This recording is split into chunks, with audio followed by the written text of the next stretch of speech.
Welcome students, a very good morning to all. आप देख रहे हैं आपका अपना study channel Aadi Jubali education. Please press subscribe button. आज के इस लेक्चर में हम स्टार्ट करेंगे एक amazing, important and interesting topic. तो get ready to study. Aadi Jubali education channel free class provide कराता है। इसके लिए किसी प्रकार का पेमेंट या राशि नहीं ली जाती है, ना ही किसी तरह का पैकेज या पेड कोर्स के लिए कहा जाता है। तो फिर आप एंजॉय करें बिल्कुल फ्री ऑल सब्जेक्ट के फुल कोर्स को। आज के इस टॉपिक में हम लोग पढ़ेंगे स्ट्रक्चर ऑफ ह्यूमन आईज, जो कि एक बहुत इम्पोर्टेंट चैप्टर है ना, इम्पोर्टेंट टॉपिक है एक्चुअली में। इससे पहले हम दो टॉपिक बता चुके हैं, टॉपिक 2 और टॉपिक 1, तो उसे आप लोग अगर नहीं देखें तो उसे जरूर देख लीजिएगा। तो चलिए स्टार्ट करते हैं आज का topic, structure of human eyes. तो ये जो बीच में एक बनावट बना हुआ है, आकृति बनी हुई है यहाँ से, तो इसे कहते हैं क्रिस्टलाइन लेंस। ये जो होता है कॉन्वेक्स लेंस की आकृति का होता है, जो ट्रांसपेरेंट होता है। ट्रांसपेरेंट, अगर मान लीजिए लाइट यहाँ से आएगी तो इसके अंदर आराम से चली जाएगी, ठीक है। और ये फ्लेक्सिबल जेली टाइप के एक मटेरियल का बना होता है। इसलिए बना होता है क्योंकि फ्लेक्सी अगर नहीं रहेगा तो ये इसको एडजस्ट करना पड़ता है। अगर कोई यहाँ पर ऑब्जेक्ट है इस तरह से रखा हुआ, ठीक है ना, तो इसको इसका इमेज को फोकल लेंथ को इसको यहाँ पर, यानी यहाँ ये रेटिना है पीछे, रेटिना पर इसको बनाना पड़ता है। तो इसके कारण इसको क्या कभी थिन होना पड़ता है और कभी थिक होना पड़ता है, ठीक है। और ये जुड़ा रहता है सिलियरी मांसपेशियों के द्वारा। तो ये जो ग्रीन टाइप की आकृति बनी हुई है यहाँ पर, ये इस साइड में ये और नीचे में ये, इसे कहते हैं सिलियरी मसल्स। इसका काम है कि ये लेंस से अटैच होता है, यानी लेंस इससे अटैच होता है, ऐसे हम कर सकते हैं। और ये क्या करता है, लेंस को के शेप को मॉडिफाई करता है। यानी ये अगर खींचता है इस तरह से तो ये क्या हो जाता है, इसका थिन हो जाता है ये लेंस, क्योंकि ये फ्लेक्सिबल है। और जब ये थोड़ा सा ढीला छोड़ता है फिर से, तो ये फिर से क्या हो जाता है, अपने शेप में आ जाता है और फिर से वो थिक हो जाता है, ठीक है ना। तो इसका ये काम है। तो यानी हम कह सकते हैं कि सिलेरी मांसपेशियों को द्वारा, मैंने इसके यानी सिलेरी जो मसल्स है उसके द्वारा ये जो क्रिस्टलाइन लेंस, या इसको हम आई लेंस भी बोलते हैं, अपने फोकल लेंथ को क्या करता है, एडजस्ट करता है। और फोकल लेंथ को एडजस्ट करने की ये एबिलिटी, जो लेंस में फोकल लेंथ को एडजस्ट करने की जो एबिलिटी होती है, यानी थिन और थिक होने की जो एबिलिटी लेंस में होती है, ठीक है ना, उसे हम कहते हैं एकोमोडेशन। क्या कहते हैं, एकोमोडेशन।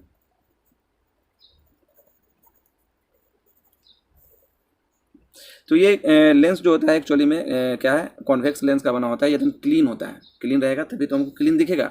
लेकिन क्या होता है, जैसे जैसे हम लोग का एज बढ़ता है, ठीक है ना, वैसे यानी ह्यूमन का जब एज बढ़ता है तो इसमें क्या रहने लगते हैं, ये हैजी होने लगता है, थोड़ी मिल्की होने लगता है, ठीक है ना, जिसके कारण थोड़ा धुंधला दिखने लगता है। तो ये एक तरह से एक डिजीज हो जाता है। तो इस डिजीज को कहते हैं कैटरैक्ट।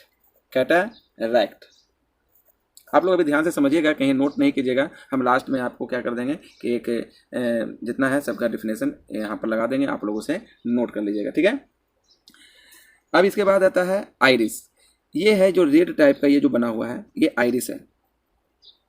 आइरिस कौन सा है, ये दोनों साइड में देखिए, इधर भी है और इधर भी है, ठीक है ना। तो ये आइरिस क्या है, जैसे एक खिड़की है, तो खिड़की रहता है आपके घर में, अगर खिड़की होगी तो खिड़की के में क्या लगा के रखते हैं, पर्दा लगा के रखते हैं, ठीक है ना। तो पर्दा क्यों लगाते हैं, पर्दा इसलिए लगाते हैं कि बाहर से अगर लाइट ज़्यादा आ रही है तो उसे हम पर्दा को क्या कर दें, बंद कर दें। अगर लाइट कम आ रही है तो पर्दा को हम क्या कर दें, खोल दें। तो इसी तरह से ये लाइट को क्या करती है, कंट्रोल करता है कि कितने अमाउंट में लाइट इसके अंदर, यानी आंखों के अंदर जा सके। मान लीजिए लाइट यहाँ से आ रही है, ये आ रही है, ये आ रही है, ये आ रही है, ये बहुत सारी लाइटें आ रही है, ठीक है ना। तो ये लाइट जो रे ऑफ लाइट है, इसको क्या अंदर पूरा का पूरा अगर चला जाएगा, बहुत ज़्यादा मात्रा में अगर लाइट अंदर चली जाएगी तो क्या हो जाएगा, हमारी आंख क्या हो, इससे हार्मफुल हो सकता है, आंखों को नुकसान पहुंच सकता है। तो इसके कारण एक निश्चित अमाउंट में आंखों के अंदर लाइट जाना चाहिए। तो वो क्या कौन कंट्रोल करता है, अगर मान लीजिए बहुत ज़्यादा लाइट आ रहा है तो क्या हो जाएगा, एक तरह से इस तरह से, मान लीजिए दोनों साइड से है तो इस तरह से ये क्या हो जाएगा, बंद हो जाएगा। तो जितना लाइट जाना है इसके अंदर से थोड़ा सा जाएगा। अगर मान लीजिए लाइट कम है बाहर में तो इसको क्या हो जाएगा, इस तरह से फैल जाएगा,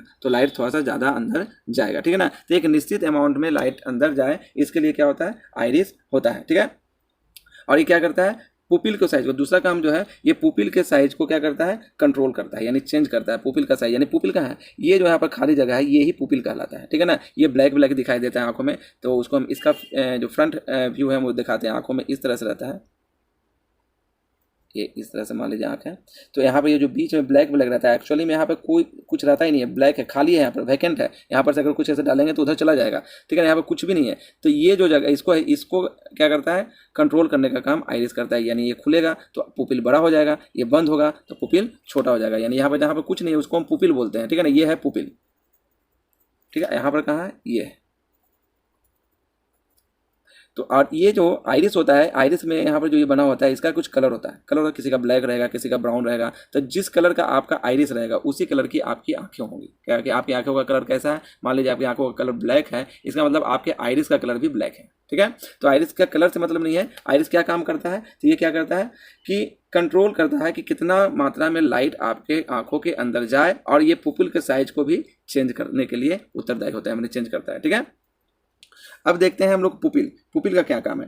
तो ये एक क्या है, होल होता है आंखों के मिडिल में, यानी आइरिस के एक तरह से मिडिल में क्या होता है, एक होल होता है जिसके माध्यम से लाइट क्या होती है, अंदर उसके अंदर जाती है। बस इसका ही काम है, इसी के माध्यम से, इसी रास्ते से लाइट अंदर जाएगी। ये नहीं कि इधर से आ जाएगी या पीछे से आ जाएगी, इसका जाने का जो रास्ता है वो रास्ते को क्या कहते हैं, पुपिल कहते हैं। और जो दरवाजा है यानी जो पर्दा है उसको क्या कहते हैं, आइरिस कहते हैं, ठीक है।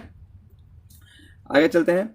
अब इसमें क्या होता है, यहाँ पर ये इस तरह से बना हुआ है, तो जितने भी अब यहाँ पर एक तरह से दरवाजा अगर खुल रहा है और बंद हो रहा है तो थोड़ा ग्रीसी टाइप का यहाँ पर चाहिए हमको, ठीक है ना। तो वो ग्रीसी टाइप का जो लिक्विड होता है वो यहाँ पर ये लिक्विड है, इसको कहते हैं एक्वस ह्यूमर, ठीक है। तो एक्वस ह्यूमर जो क्या होता है, फ्लूइड टाइप का होता है, जो यहाँ पर का जो स्पेस रहता है उसको ये फुलफिल करता है। मतलब मान लीजिए कि आइरिस डायरेक्ट हवा में खुला रहेगा ऐसे ही, तो क्या होगा, उसके कारण क्या होगा कि धूल कण डायरेक्ट आइरिस में पड़ जाएगा, आंखों के अंदर चला जाएगा, उसको कोई रोकने वाला नहीं रहेगा। तो यहाँ पर एक जेली टाइप की आकृति होती है जो क्या करता है, आंखों के धूल कण से आइरिस को और लेंस को क्या करता है, बचाता है, प्रोटेक्ट करता है, ठीक है।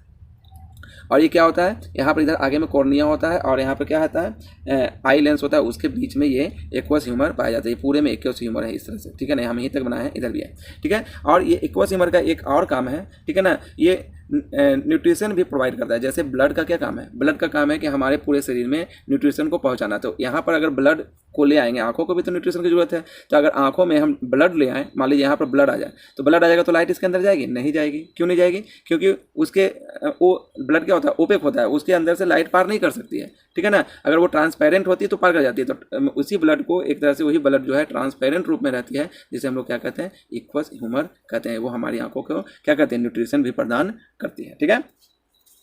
अब हम लोग आते हैं कॉर्निया। ये जो अब यहाँ पर अगर ये क्या है, एक्वस ह्यूमर है, अगर इसके आगे कुछ नहीं रहेगा तो क्या होगा, पूरा का पूरा एक्वस ह्यूमर तो बाहर आ जाएगा, या उसमें पूरा का पूरा उसमें भी गंदगी पड़ जाएगी, गंदा हो जाएगा। तो उसके आगे एक प्रोटेक्शन लगा दिया गया है, जो ब्लैक ब्लैक हम बनाए हैं, ये है कॉर्निया। हम नहीं बनाए एक्चुअली में, भगवान बना के भेजे हैं, ठीक है ना। तो ये कॉर्निया है जो ब्लैक टाइप का बना हुआ है, ये कॉर्निया है। ये क्या करता है कि एक्वस ह्यूमर के ऊपर में ये रहता है, यानी बाहर से एक प्रोटेक्शन का यानी कवर का काम करता है, जो क्या करता है, आई को क्या करता है, बचाता है। इसके अंदर ये भी क्या होता है, ट्रांसपेरेंट होता है। एक्वस ह्यूमर भी क्या होता है, ट्रांसपेरेंट होता है, ठीक है। लेंस भी क्या होता है, ट्रांसपेरेंट होता है। अगर क्वेश्चन आ जाए कि कॉर्निया क्या ट्रांसपेरेंट होती है तो बोल देना हाँ, ठीक है। तो इसके अंदर से लाइट यहाँ से इधर से आती है और आराम से इसके पार होकर चली जाती है, ठीक है। एक ट्रांसपेरेंट कवर के समान होता है। तो कॉर्निया से क्या हो गया, सी से कॉर्निया, सी से कवर, ठीक है। अब आता है इसके बाद जो हम लोग देखते हैं, जैसे यहाँ पर से हम लोग देखें, ये इसका बाद इसका इमेज इधर से चला गया, कॉर्निया से होते हुए एक्वस ह्यूमर को पार करते हुए आइरिस जितना बड़ा है उसको बड़ा होते हुए इसके अंदर चला गया, जाकर कहाँ बन जाता है, रेटिना पर। यानी जो पीछे ये है, ये पर्दा का काम करता है। जो फिल्म में पर्दा होता है, फिर स्क्रीन होता है, उसका काम करता है कौन, रेटिना। तो रेटिना को क्या कह सकते हैं हम लोग, स्क्रीन कह सकते हैं एक तरह से। अगर पूछ देगा 1 नंबर के क्वेश्चन में कि आंखों का स्क्रीन कौन है, तो हम लोग कहेंगे रेटिना। तो रेटिना पर इमेज बनता है। इमेज जो बनता है वो एक्चुअली में उल्टा होता है। यहाँ पर इस तरह से, अगर इस तरह से कोई आदमी है इस तरह से खड़ा, तो इसका इमेज यहाँ पर बनेगा इस तरह से, उल्टा थोड़ा बन जाएगा। तो उल्टा जो बनता है तो इसे हमारा यहाँ से जो ये क्या है, ऑप्टिक नर्व है, ऑप्टिक नर्व बोलते हैं इसे, ठीक है ना। तो ऑप्टिक नर्व हमारे ब्रेन तक क्या ले जाता है, मैसेज चला जाता है। चलिए ऑप्टिक नर्व समझ में आ गया। ऑप्टिक नर्व का क्या काम है, जो हम लोग देखे उसको ये जाकर किसको बताता है, ब्रेन को बताता है कि हम एक इमेज देख रहे हैं। तो ब्रेन क्या करता है, उसे खुद ही ये उल्टा इमेज है, जान रहा है कि ये उल्टा देखता है, सीधा तो देखता नहीं है, तो इसको खुद ही सीधा करके हमें बताता है कि हम इमेज को इस तरह यानी सीधा देखें, ठीक है। ओके, कोई दिक्कत नहीं है। तो ये रेटिना जो है, रेटिना का क्या काम है, रेटिना का काम है कि हमारे जो भी ऑब्जेक्ट है उसका इमेज को दिखाना और ऑप्टिक नर्व के माध्यम से ब्रेन तक पहुंचाना कि हम इमेज को देख पा रहे हैं, ठीक है। अब रेटिना में 2 तरह की आकृति पाई जाती है, ठीक है। एक इस तरह के यानी एक कोन टाइप का और एक रोड्स टाइप का, एक कोन्स टाइप का, इस तरह से। ये जो होता है कॉन्ट्रास्ट करने के लिए, यानी लाइट अंदर में अगर थोड़ा सा लाइट कम हुआ तो उसके कॉन्ट्रास्ट के लिए उत्तरदायी होता है, उसके लिए होता है। और ये जो होता है कलर के लिए, हमें लोग अगर कलर देख पाते हैं तो ये क्या करता है, कोन्स के माध्यम से हम लोग देखते हैं। अगर ये अगर ना रहे तो हम किसी कलर को नहीं देख, नहीं बोलते हैं किसी को कि कलर ब्लाइंडनेस है। तो कलर ब्लाइंडनेस होने का कारण क्या है? कलर ब्लाइंडनेस का कारण यही है कि हमें उसकी आंखों के बनावट में कोन का नहीं पाया जाना, तो हम लोग एक पार्टिकुलर कलर को या किसी कलर को नहीं देख पाते। यानी कलर ब्लाइंडनेस किसके कारण होता है?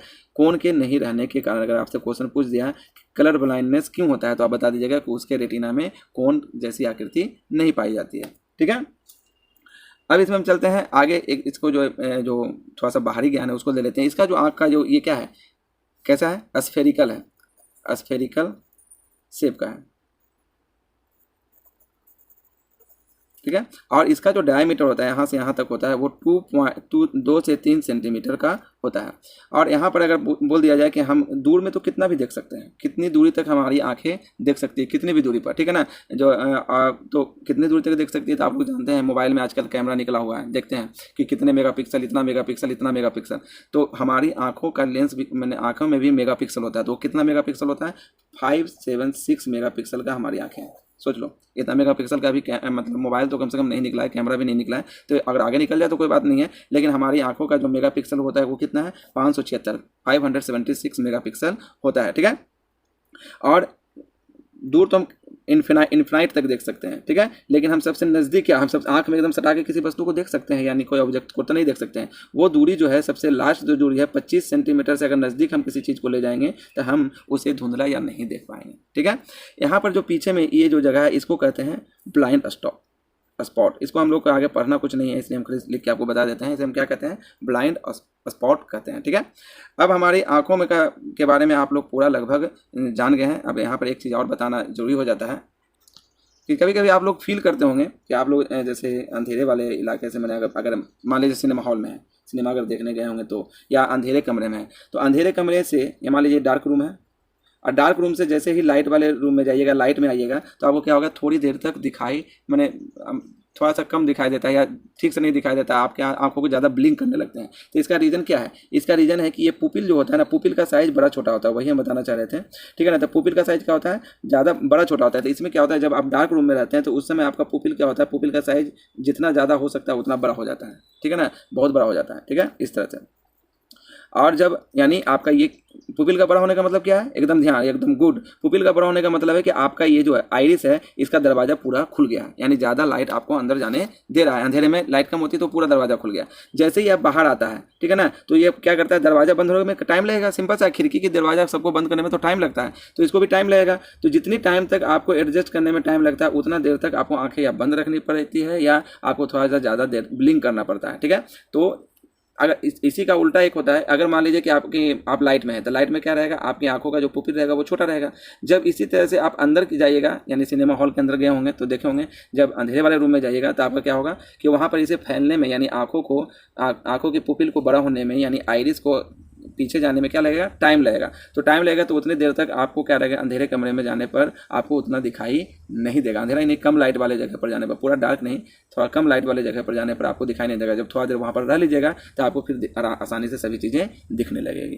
ठीक है, तो हमें आशा करते हैं कि आपको ये पूरा चैप्टर अच्छा से समझ में आया होगा। ठीक है ना, अगर समझ में आया तो लाइक सब्सक्राइब करें, और ये आपका सब हम इसमें ये दे देते हैं, ये देखिए, इसे लिख लीजिएगा।